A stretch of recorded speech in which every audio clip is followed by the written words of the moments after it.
Already in the Western world, there is 2.5 women to every man. Just add with me. If you take away the men who are homosexuals, now you come to what? 3.5, right? No, this is the truth. Then if you take the men who want to be playboys, they don't want to get married, now it's what? 4.5, isn't it?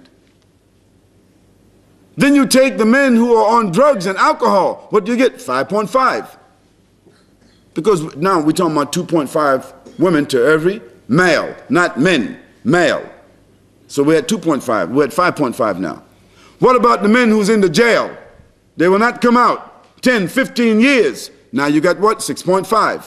What about the men who's at war? Maybe they will not come back. Where are we at now? We're at 7.5. What about the men who is confused? They don't know whether they want to be a male or female. They don't know what they want to be. They're just floating around. Now you're at 8.5. What about the derelict men? They're bums, they're irresponsible, they're living and eating off their mother, they're 30 years old. What about them? Now you're at 9.5. So if all the women was able to marry a man for themselves, what will happen to all the other sisters?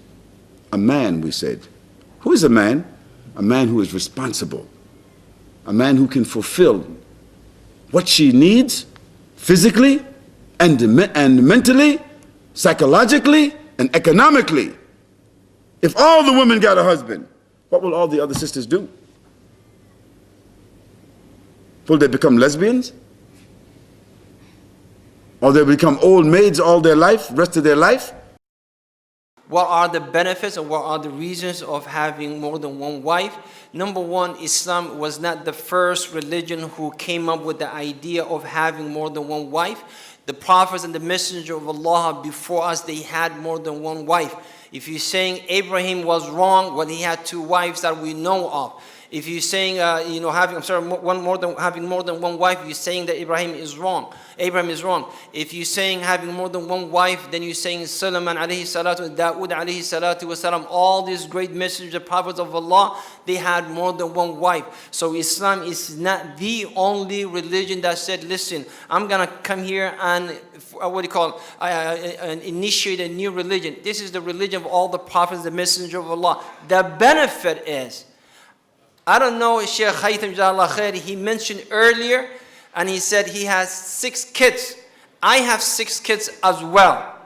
And I have 4 daughters and 2 sons. And I know every single person, the majority of the people here, they have more daughters than sons.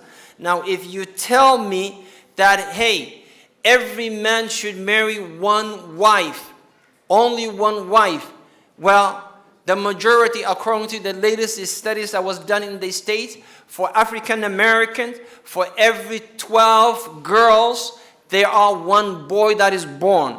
For the Caucasian white people, for every 9 girls, there's 1 boy that is born.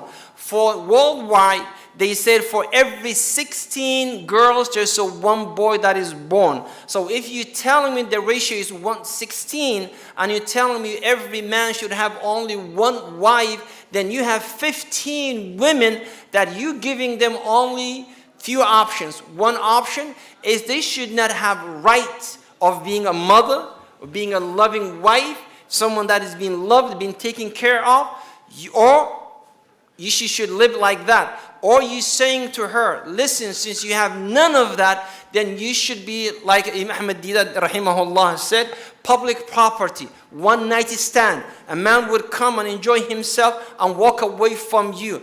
Islam says no. These women, they have rights to be loved, to be wives, to have children, and so on. So having more than one wife is not an obstacle in Islam, rather is a solution to the problem that we have. Besides, a lot of gays nowadays, a lot of men are gays. So we have more women who are coming to this side. So what I say is, we don't have to have 4 wives. We don't have to have 3 wives. We don't have that, but we should acknowledge and admit there are indeed great benefit. There are benefit for the social system.